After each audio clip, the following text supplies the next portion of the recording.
UFC Mexico, Brandon Moreno versus Steve Erceg.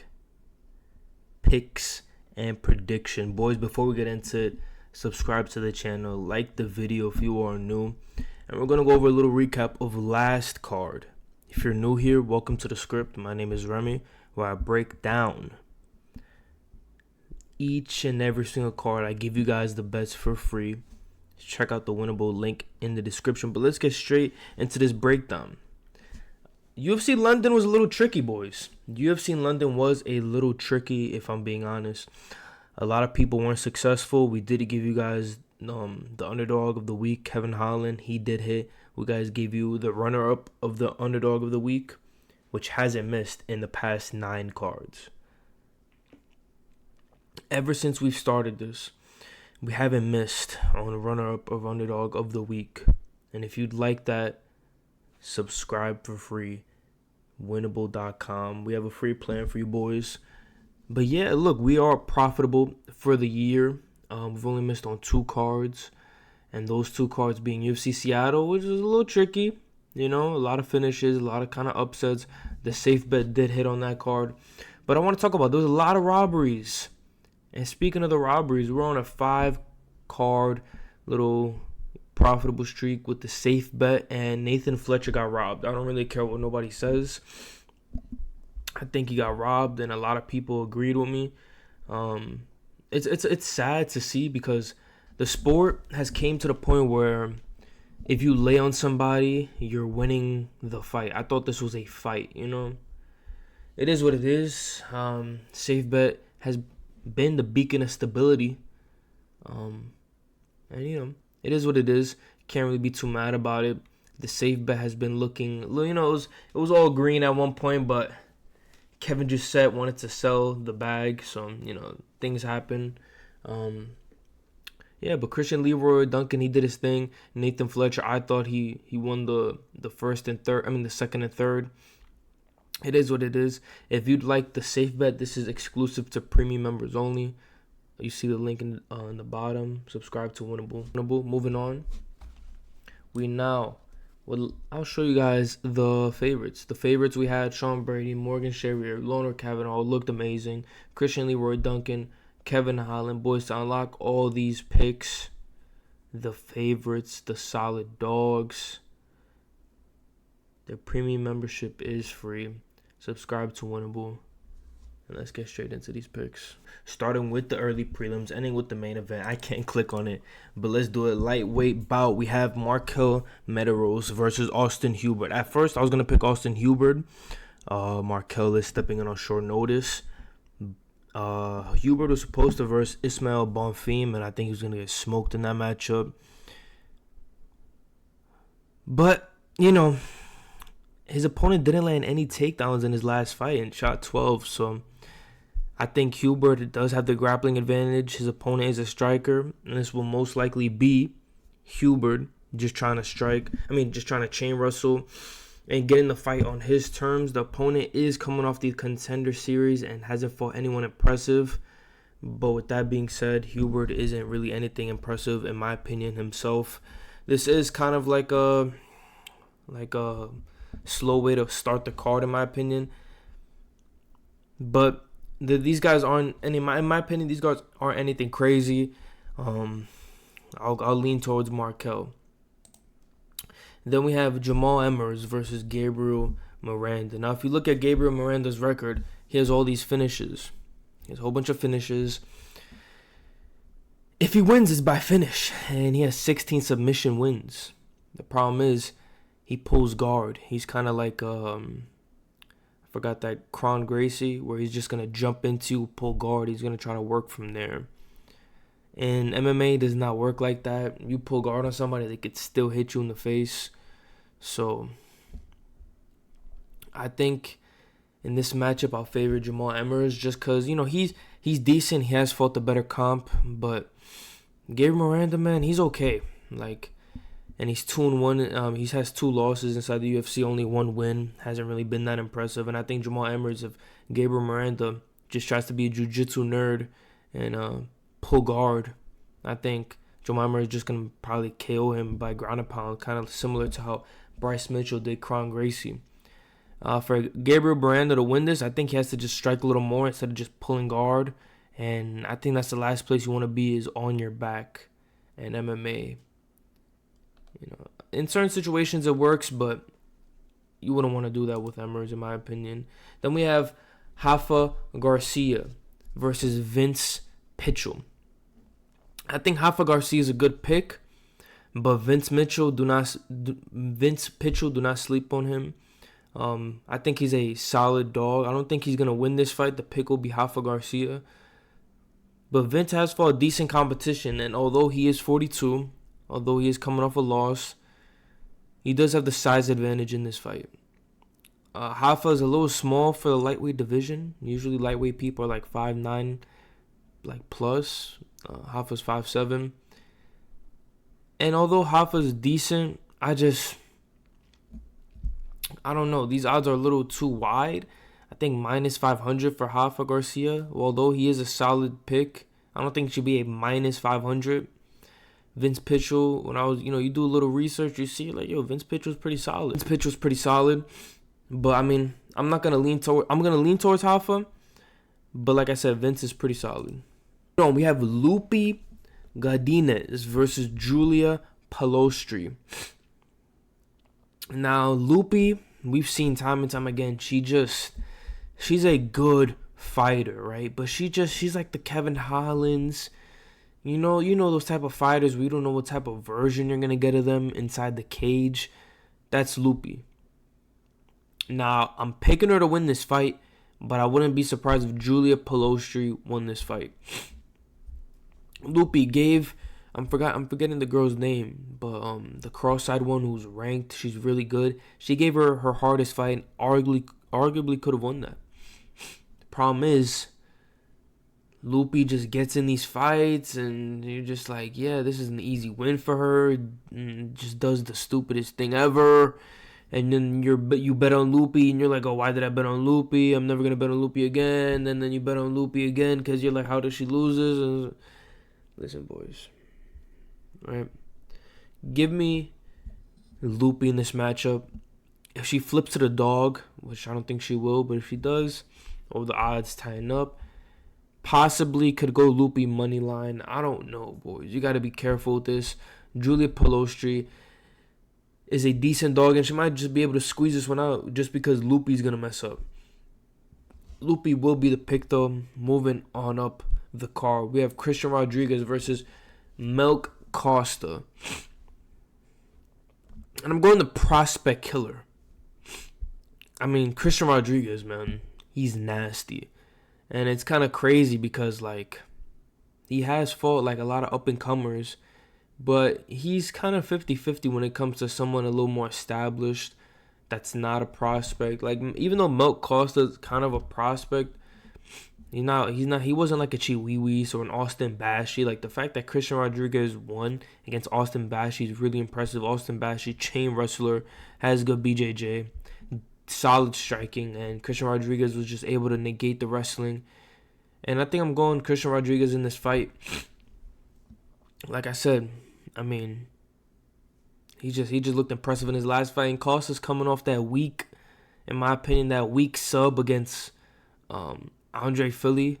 Like, that was a weak submission, bro. Like, what the hell was that? That didn't even look great. I mean, in my opinion, it was okay, man. Like, it wasn't anything crazy, but I mean, listen, I guess it is what it is, right? Costa didn't really look too convincing his last fight. He did versus Andre Philly. If he beats Christian Rodriguez, that'll be a nice little win on his resume. But for now, I am going Christian Rodriguez. Moving on up the card, you have Jose Daniel Medina versus Atabe Gutierrez. Now, let me just break this down, right? You're looking at this, you're like 6'4", 7-inch reach advantage. He's going to chin Medina. Bro, I was watching that Medina fight against Zachary Reese live, and Zachary Reese hadn't seen a decision until this guy. This guy took an absolute beating from Zachary Reese. And we've seen a lot of these people, man. We've seen a lot of these Ataba, not really convincing people who have crazy KO records outside the UFC, huge favorites, and then they lose. We literally just seen it, 2 cards ago, Musasa. Minus 800 favorites. Guy's about to chin him, dude. Oh my gosh. And then Musasa goes out there and loses. Like, what are we talking about, man? I honestly, I want to just pick Medina just because, like, he has a solid chin and he's versing a KO specialist.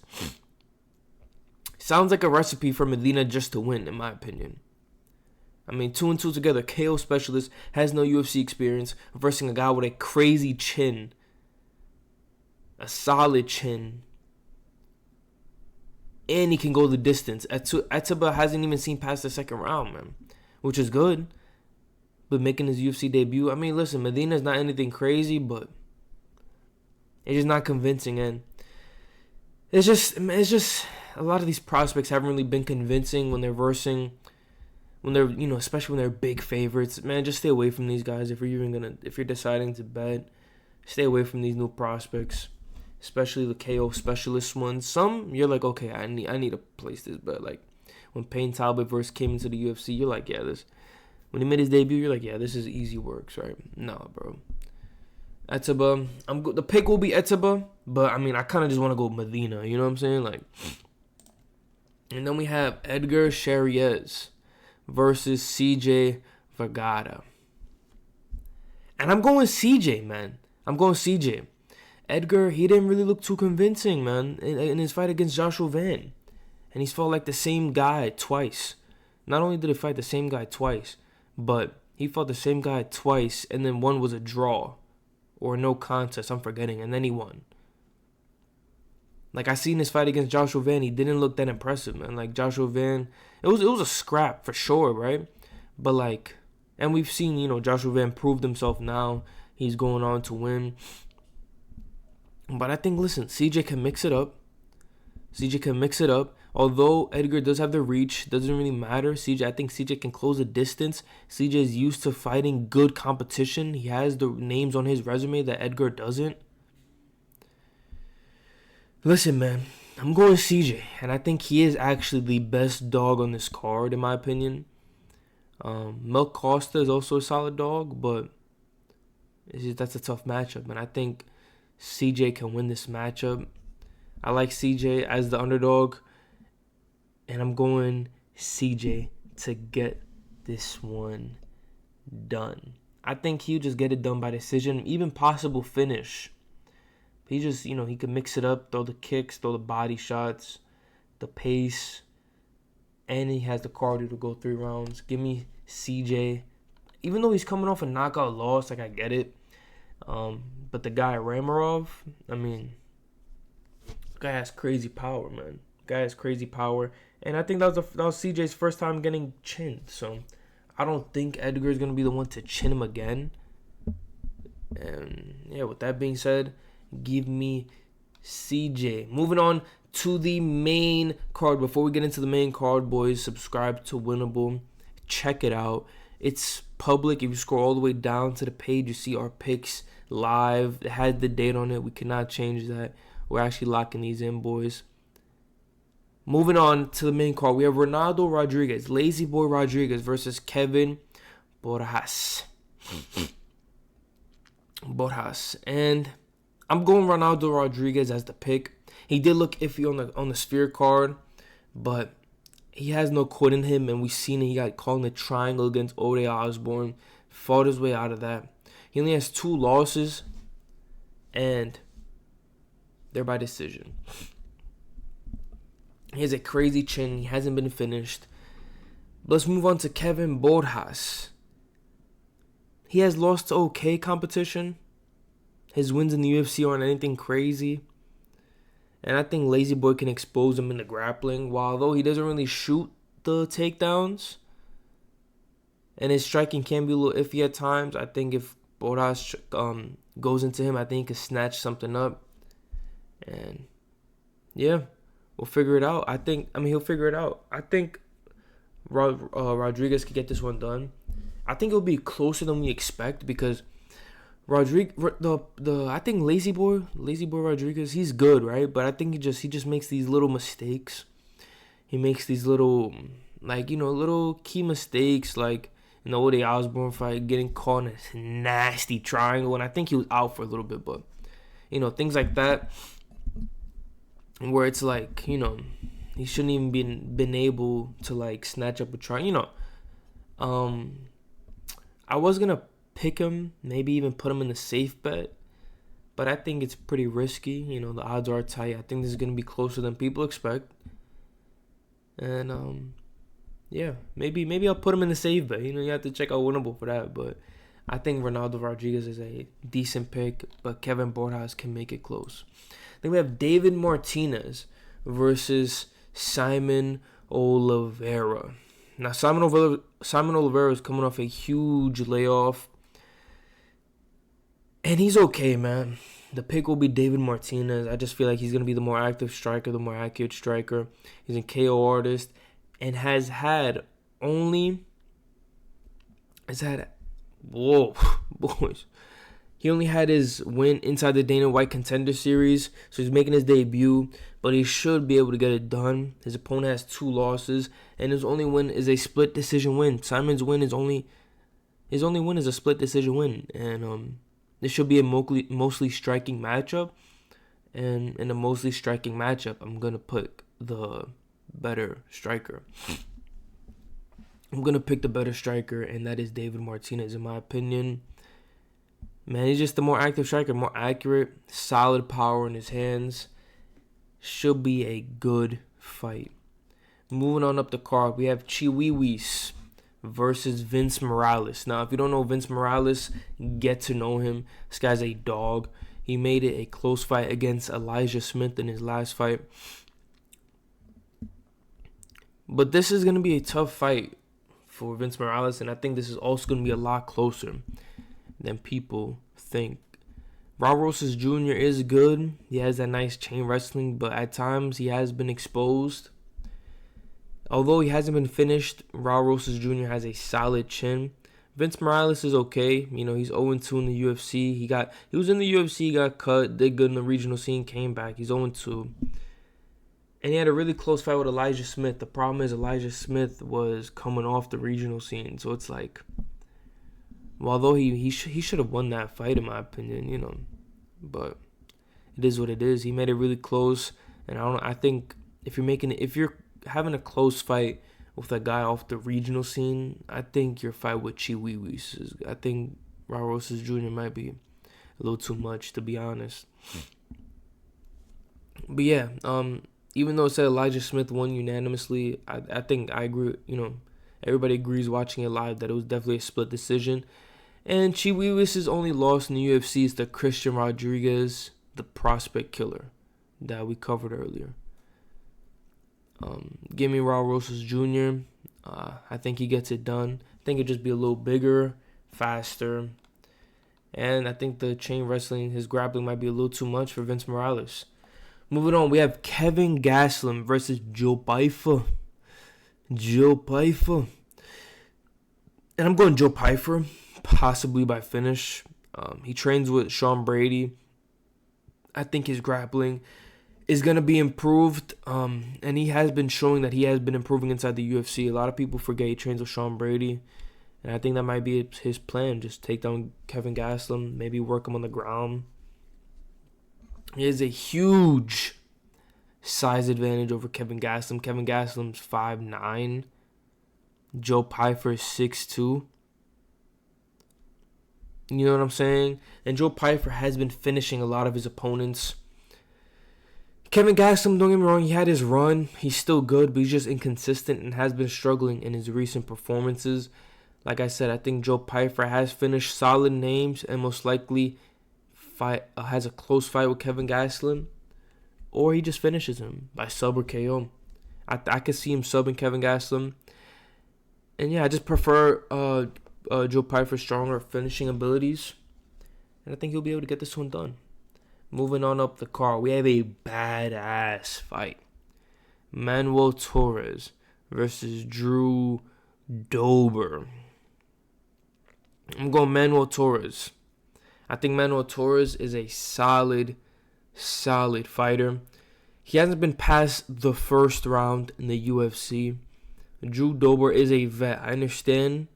He knows what it takes to get it done in the octagon. Don't get me wrong. I'm picking Manuel Torres, but I understand Drew Dober knows what to do and how to get it done inside that octagon. But I wouldn't be surprised.